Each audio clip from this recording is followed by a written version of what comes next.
जय Hind. Class 11 maths में आज हम लोग इस वीडियो के माध्यम से एक नया टॉपिक शुरू करने जा रहे हैं जो कि आपका स्टैटिस्टिक्स है। और इस स्टैटिस्टिक्स में क्लास 11 में हम लोग मेजर ऑफ डिस्पर्सन को पढ़ेंगे।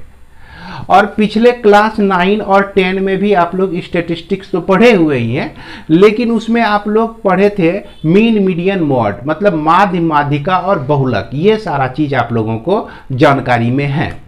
तो इसको शुरू करने से पहले मैं आप लोगों को एक जानकारी दे दूं कि इस चैनल पर क्लास 11 का कोर्स शुरू से अंत तक पढ़ाया जा चुका है।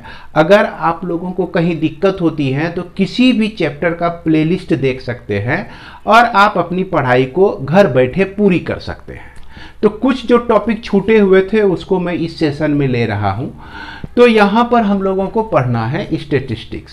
तो स्टैटिस्टिक्स को अगर कहा जाए कि भैया डिफाइन कीजिए, तो स्टैटिस्टिक्स को हम लोग इस तरह से कह सकते हैं कि statistics deals with the data collected for specific purpose.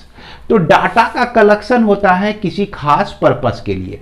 अब जैसे देखिए, हम लोग जो है टीचर हैं तो डाटा को कलेक्ट करते हैं, बच्चे के को मैथ्स में कितना मार्क्स आया, हाफ टर्म में कितना आया, फाइनल में कितना आया, तो ये सब नंबर जो है लिख के रखते हैं और हमेशा रखते हैं। 5 साल के बाद भी आए तो वह डाटा आप बच्चा देख सकता है, या कोई भी देखना चाहे तो उसको देख सकता है। मतलब कि वो डाटा हमेशा सुरक्षित रहता है। हर एक के कॉपी को रख पाना तो मुश्किल नहीं है, लेकिन डाटा को सुरक्षित रखा जाता है। इसी तरह से बहुत सारे क्षेत्र में डाटा का उपयोग होता है और इस डाटा का जो है हम लोग किसी खास पर्पस के लिए, किसी खास उद्देश्य के लिए हम लोग जमा करते हैं।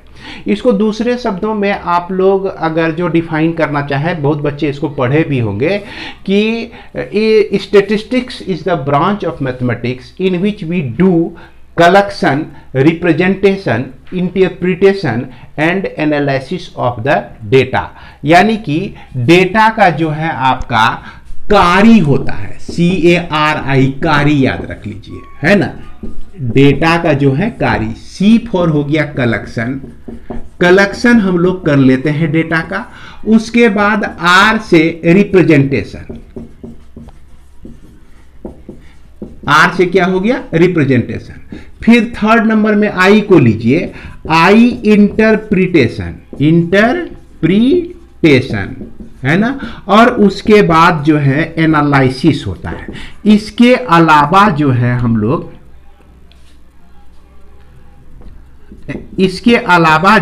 लोग इसमें और कुछ नहीं कर सकते हैं। अब देखिए, कलेक्शन तो हम लोग करते ही हैं। यह जो कलेक्शन है आपका रिप्रेजेंटेशन होता है, इस कलेक्शन का रिप्रेजेंटेशन होता है। जैसे कि आप लोग को याद होगा कि अनग्रुप्ड डेटा आप पढ़ते हैं, जानते होंगे, ग्रुप्ड डेटा पढ़ते हैं, जानते होंगे, है ना। और ग्रुप्ड डेटा में ही आपका डिस्क्रीट और कंटिन्यूअस डेटा, दो तरह का डेटा हो जाता है। तो ये सारा जो है आपका रिप्रेजेंटेशन में आता है। आप लोग पढ़े होंगे मीन, मीडियन, मॉड को। मीन, है ना, मीडियन और उसके बाद मॉड को भी पढ़े होंगे। कहाँ पढ़े होंगे भैया? अभी तक तो आप लोग क्लास 9 या 11 में 10 में पढ़ लिए होंगे मीन, मीडियन, मॉड। तो ये सब चीज़ है इंटरप्रिटेशन में आता है। और इंटरप्रिटेशन में ही आपका एक टॉपिक और आता है जिसको हम लोग कहते हैं मेजर ऑफ डिस्पर्सन कहते हैं, है ना। और इसी मेजर ऑफ डिस्पर्सन को हम लोग यहाँ पर क्लास 11 में पढ़ेंगे। और उसके बाद यहाँ पर जो है एनालिसिस भी होता है। और एक चीज आप लोगों को बता दूं कि इसी मीन, मीडियन, मॉड को, यानी कि माध्य, माध्यक और बहुलक को हम लोग सेंट्रल टेंडेंसी कहते हैं, सेंट्रल टेंडेंसी कहते हैं, है ना। और सेंट्रल टेंडेंसी कहने का मतलब बीच का वैल्यू हम लोग हमेशा निकालते हैं। तो ये बीच का ही वैल्यू जो होता है, क्या होता है, एवरेज भी होता है। अगर मीन कहा जाए तो मीन जो है डायरेक्ट हमको एवरेज देता है। तो यह जो है सेंट्रल टेंडेंसी हम लोग निकालने के लिए सीखे हुए हैं पहले से। ये जो है किसी भी दिया गया डाटा का क्या चीज बताता है और क्या चीज नहीं बताता है, इस पर हम लोग विचार करते हैं। ये जो सेंट्रल टेंडेंसी है क्या चीज बताता है, यस हम लिखें, और क्या चीज नहीं बताता है, इस पर हम लोग विचार करें। तो ये बताता आपको क्या है, it gives the rough idea that represent the entire data, represent the entire data. तो इंटायर डाटा को रिप्रेजेंट करने के लिए एक बीच का वैल्यू हमको देता है। कौन देता है? यही देता है, मीन मीडियन मॉड जो है सेंट्रल टेंडेंसी हमको देता है। और क्या नहीं देता है? Does not give the variability of the given data या of the entire data। यानी कि यह चीज जो है हमको वेरिएबिलिटी के बारे में नहीं बताता है। अब पूछिएगा कि सर वेरिएबिलिटी क्या होता है, इसको और भी दूसरे शब्दों से समझिए, तब आपको हम बताते हैं वेरिएबिलिटी क्या होता है।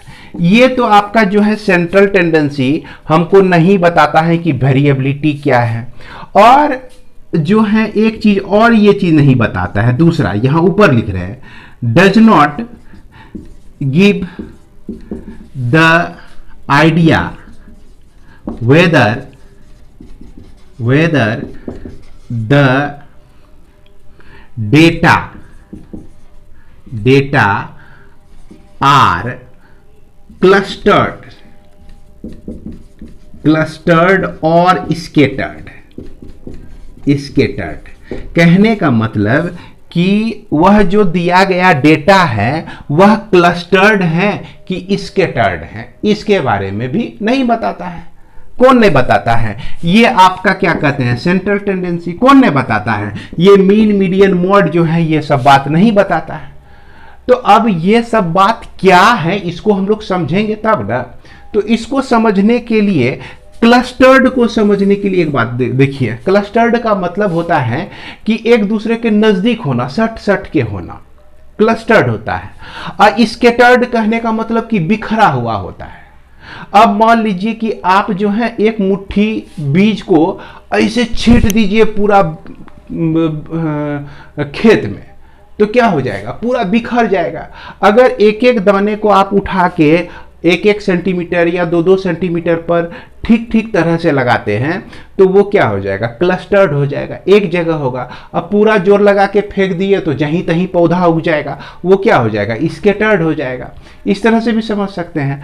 अब क्लस्टर्ड और स्कैटर्ड को एक एग्जाम्पल के मदद से समझिए। अब जैसे देखिए, हम डेटा जो है इस तरह से लिए, क्लस्टर्ड के लिए हम लोग डेटा लिए क्लस्टर्ड स्कैटर्ड।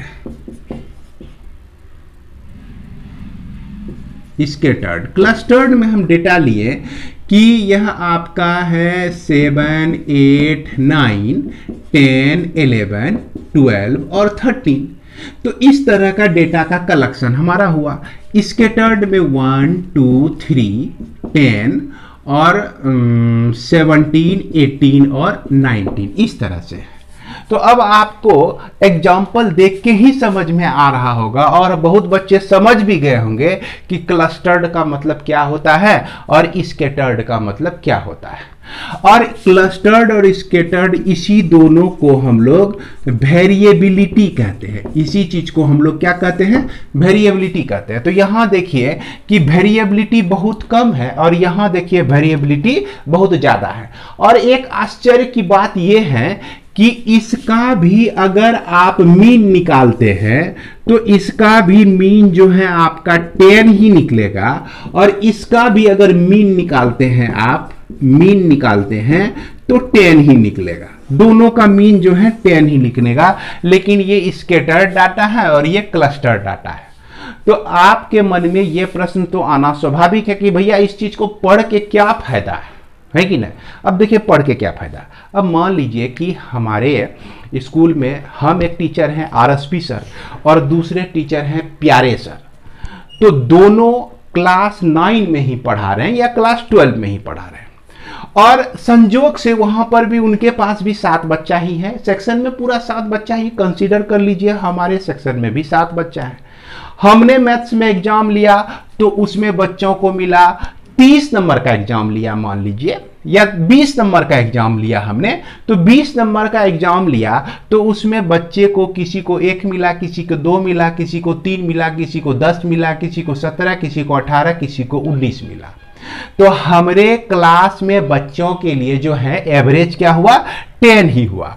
अब प्यारे सर जो है उसमें जो उसके क्लास में जो बच्चे हैं उसको इस तरह से नंबर मिले, एक को 7, एक को 8, एक को 9, एक को 10, एक को 11, एक को 12, एक को 13। तो इस तरह से उनको नंबर मिला, उसका भी मीन 10 ही है। अब वो हमारे स्कूल के प्रिंसिपल सर बोले कि भैया हम तुम दोनों को जो है प्राइज बांट देंगे। आरएसपी सर को भी बुलाए और प्यारे सर को भी बुलाए।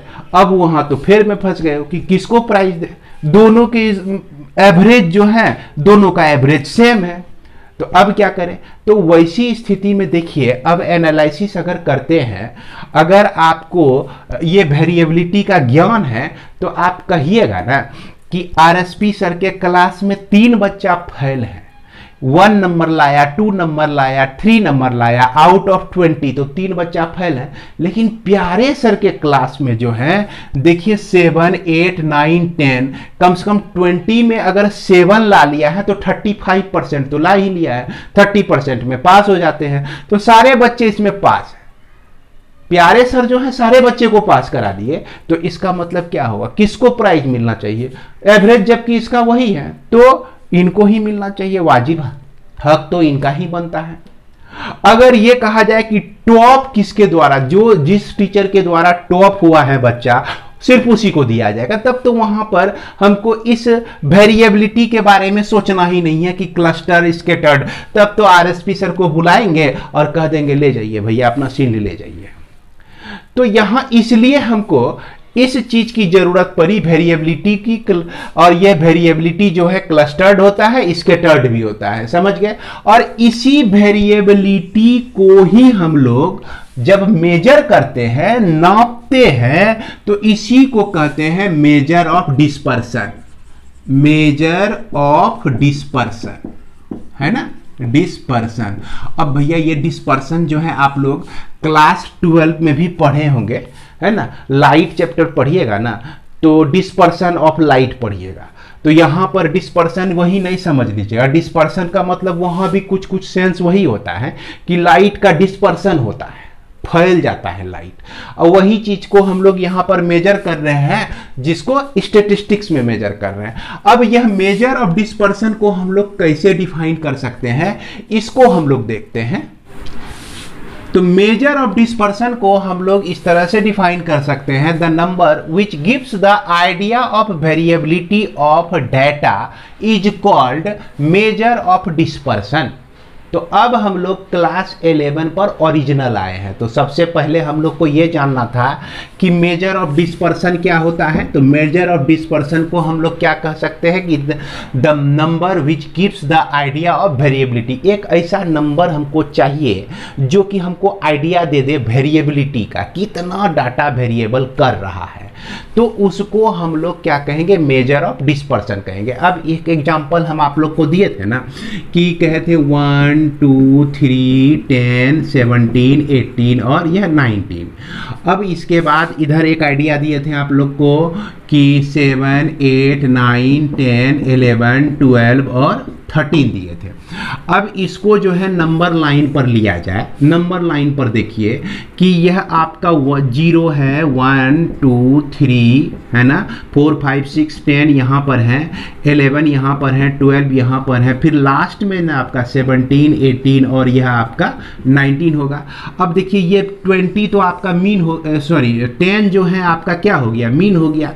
मीन से देखिए कि यह 1 जो है कितनी दूरी पर है, यह 2 जो है कितनी दूरी पर है, यह 3 जो है कितनी दूरी पर है।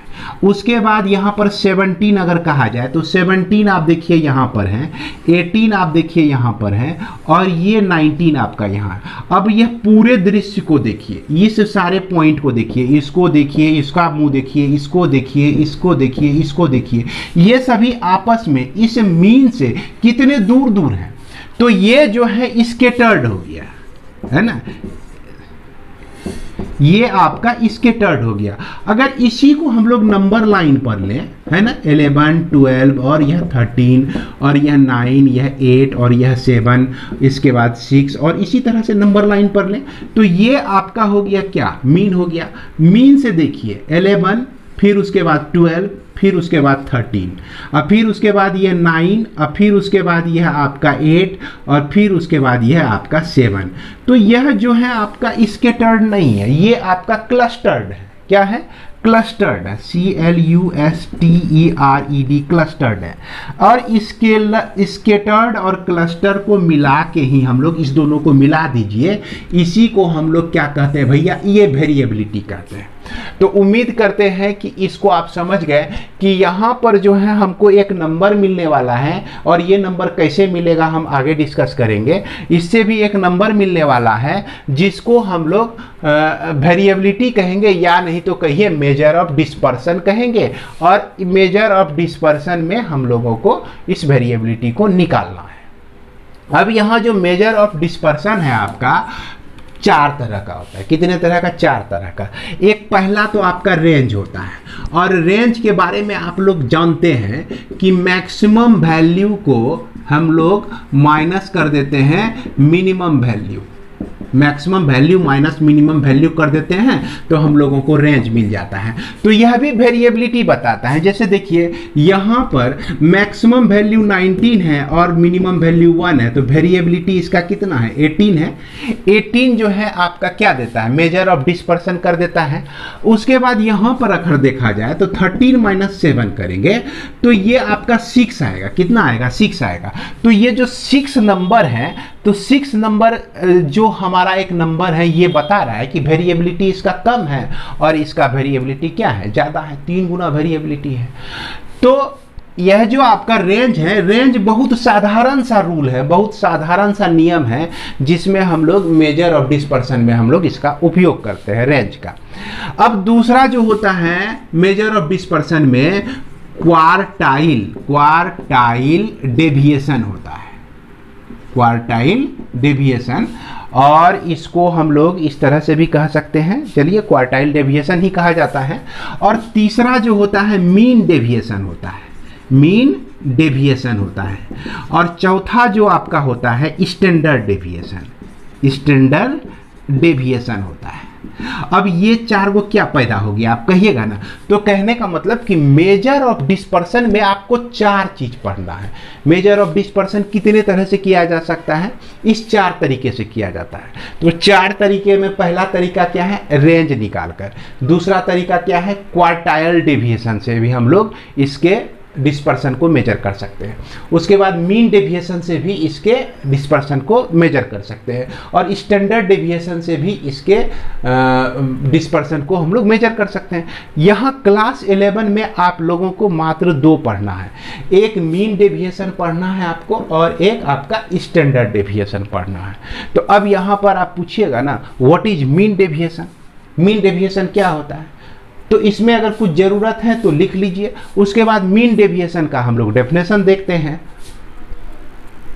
तो मीन डेविएशन को हम लोग इस तरह से डिफाइन कर सकते हैं कि the arithmetic mean of the numerical deviation या absolute deviation of the observations from the statistical mean of the data is called the mean deviation. अब देखिए इसको ध्यान से समझिएगा कि अभी हमने एग्जाम्पल लिया है ना, एक एग्जाम्पल 1, 2, 3, 10 और इसके बाद 17, 18 और 19, ठीक ना। अब इसका मीन जो है, मीन आपका हो गया 10। तो ये जो मीन 10 हुआ ना, ये रिप्रेजेंट करता है आपका स्टैटिस्टिकल मीन को रिप्रेजेंट करता है। समझ गए बात को, ये किसको रिप्रेजेंट करता है, स्टैटिस्टिकल मीन। अब स्टैटिस्टिकल मीन से इसका डेविएशन, अब यदि हम पूछें कि भैया इसका डेविएशन क्या है, 1 का डेविएशन क्या है, तो 1 माइनस 10 यानी कि -9 जो है इसका डेविएशन है। 2 से इसका डेविएशन क्या है, तो 2 माइनस 10 इक्वल टू -8 डेविएशन है। और 3 से इसका डेविएशन क्या है, तो 3 माइनस 10 -7 इसका डेविएशन है। अब 17 से डेविएशन क्या है इस मीन का, तो यह आपका 7 है। उसके बाद 18 से डेविएशन क्या है, तो यह इसका आपका हो जाता है 8 हो जाता है। और 19 से डेविएशन क्या है, तो 19 माइनस 10 फ्रॉम मीन, तो यह डेविएशन जो होता है आपका 8 हो जाता है। तो डेविएशन को अगर आप ऐड कीजिएगा, सारे डेविएशन को ऐड करके देखिए, तो यह आपका 0 आएगा। क्या आ जाएगा, 0 आ जाएगा। समझ गए। तो यहाँ पर आपको ये जो डेविएशन लेना है इसको हम लोग क्या कहते हैं, डेविएशन कहते हैं। तो यहाँ पर डेविएशन आपको उठाना है न्यूमेरिकल डेविएशन या एब्सोल्यूट डेविएशन। तो न्यूमेरिकल डेविएशन कहने का मतलब हो गया कि इसके माइनस को नेग्लेक्ट करके सिर्फ न्यूमेरिकल वैल्यू आप उठा लीजिए। क्या ले लीजिए, न्यूमेरिकल वैल्यू ले लीजिए। सिर्फ क्या ले लीजिए, न्यूमेरिकल वैल्यू ले लीजिए। और इसी को हम लोग क्या कहते हैं, एब्सोल्यूट डेविएशन कहते हैं। इसी को हम लोग कहते हैं एब्सोल्यूट। यानी कि ये जो आपको मिला इसको हम लोग न्यूमेरिकल डेविएशन कहेंगे, डेविएशन कहेंगे या एब्सोल्यूट डेविएशन कहेंगे, एब्सोल्यूट डेविएशन कहेंगे। अब देखिए, अब इसके डेफिनेशन को पढ़ के समझते हैं कि अर्थमेटिक मीन निकालना है आपको किसका, ऑफ द न्यूमेरिकल डेविएशन का। ओ, तो ये जो न्यूमेरिकल डेविएशन है इसका अर्थमेटिक मीन निकालना है। तो 9 + 8 + 7 + 7 + 8 + 9 अजैगो टर्म है आपका 1 2 3 4 5 6 7। तो यही ना होता है भैया अर्थमेटिक मीन। तो arithmetic mean of the numerical deviation, numerical deviation या absolute deviation of the observations. तो ये आपका observation from the statistical mean. तो इस स्टैटिकल मीन से जितना इसका डेविएशन होता है उसका जो है न्यूमेरिकल डेविएशन लेना है। न्यूमेरिकल वैल्यू लेकर जब हम लोग अर्थमेटिक मीन इसका निकाल देंगे तो इसी को हम लोग कहेंगे मीन डेविएशन कहेंगे। अब इसका अर्थमेटिक मीन का नाम क्या हो जाएगा, इसी का नाम हो जाएगा मीन डेविएशन हो जाएगा, है ना। इसी का क्या नाम हो जाएगा, मीन डेविएशन हो जाएगा। अब इसको सॉल्व करने के लिए तो आप जानते ही हैं, आपको कभी ऐसा भी पूछ देगा कि बताइए mean deviation about the median क्या होता है, या mean deviation about the mean क्या होता है। अगर आप आर एस अग्रवाल बुक में देखेंगे तो आपको ये डेफिनेशन मिल जाएगा, mean deviation about the mean. तो आपको क्या मिलेगा, mean deviation about the mean, इसको कहेगा कि डिफाइन कीजिए। हालांकि एक बात बता दूं कि आपको तो समझ में आ गया होगा कि मीन डेविएशन हम लोग किसको कहते हैं, क्या निकालना होता है मीन डेविएशन में। इससे रिलेटेड प्रॉब्लम को हम लोग आगे भी बताएंगे, आगे मतलब कुछ प्रॉब्लम को हम डिस्कस करेंगे। इसके पहले हम लोग ये जान ले कि mean deviation about the mean को हम लोग कैसे डिफाइन कर सकते हैं। इसको भी इसी तरह से लिखिए, the arithmetic mean of the numerical deviation या absolute deviation of the observation from the statistical mean नहीं लिख के हम लोग सीधा क्या लिखेंगे, इस मीन को लिख देंगे। स्टैटिकल मीन कहने का मतलब हो गया मीन भी आ जाता है, मीडियन भी आ जाता है, मॉड भी आ जाता है। तो इसके डेफिनेशन को लिखने के लिए इस गोला में हम लोग क्या सेट कर देंगे, मीन कर देंगे। Set of data is called the mean deviation about the mean हो जाएगा। क्लियर है। अगर कहा जाए आपको कि भाई mean deviation about the median बताइए, है ना, mean deviation about the median क्या होता है, तो वही चीज करना है आपको कि सिर्फ स्टैटिकल मीन के जगह पर आप क्या रख देंगे, मीडियन को रख दीजिए। यानी कि a arithmetic mean of the numerical deviations या absolute deviation of the observation from the median of the data is called the mean deviation about the median। तो उम्मीद करते हैं कि डेफिनेशन का जितना भी सेक्शन था इस स्टैटिस्टिक्स में हमने सारा आप लोगों को समझाया और सभी आप लोग समझ भी गए होंगे। अगर थोड़ी मोड़ी दिक्कत रह गई होगी तो आप वीडियो को फिर से देख सकते हैं, क्योंकि यह जो है शुरुआती जो ज्ञान होता है, शुरुआती इंट्रोडक्शन का जो नॉलेज होता है, इसको रखना, जानकारी में रखना बहुत ज़रूरी हो जाता है। अब आइए जो हम लोग आज प्रॉब्लम बनाएंगे ना, तो एनसीईआरटी बुक से बनाएंगे। आप एनसीईआरटी बुक से 10 प्रॉब्लम बना लीजिए या आर.एस. अग्रवाल से बना लीजिए, तो बात तो बराबर ही है।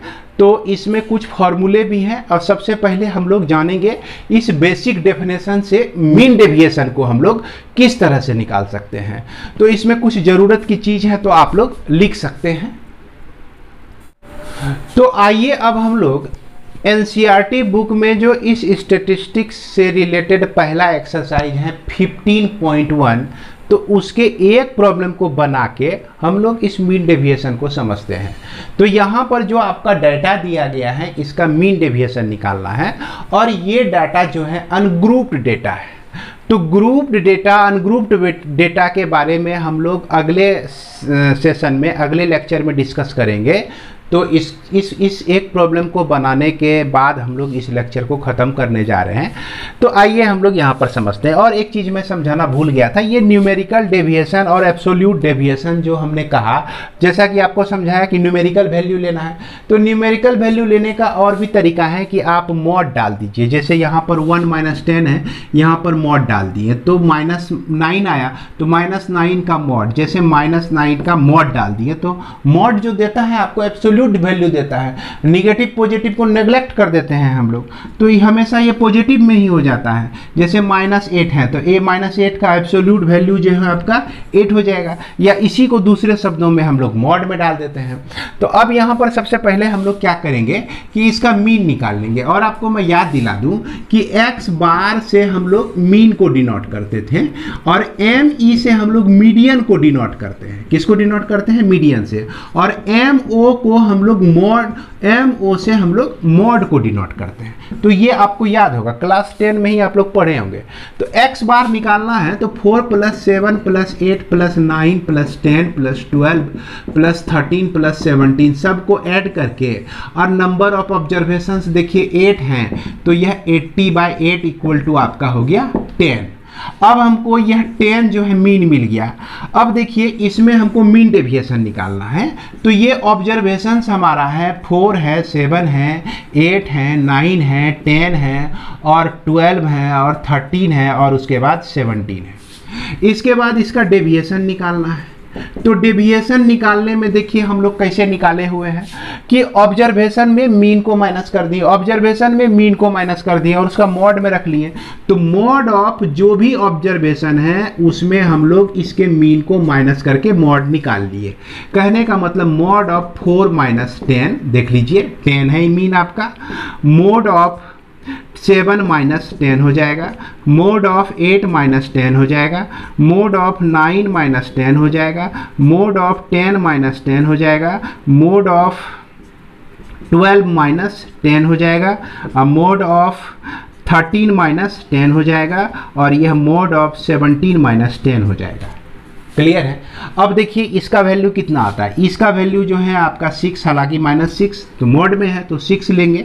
फिर उसके बाद ये आपका 3 हो जाएगा, फिर यहाँ पर 2 लिखेंगे, फिर उसके बाद ये आपका 1 हो जाएगा, फिर यहाँ पर 0 हो जाएगा, यहाँ पर 2 आ जाएगा, यहाँ पर आपका 3 आ जाएगा, इसको माइनस करेंगे तो 7 आ जाएगा।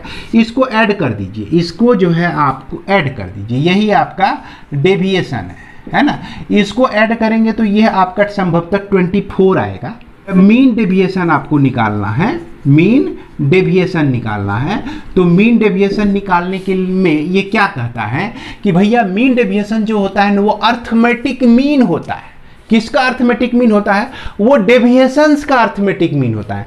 इसका मतलब कि जो भी डेविएशन निकला है उसका अर्थमेटिक मीन हम लोग निकाल देंगे। 6 + 3 + 2 + 1 + 0 + 2 + 3 + 7।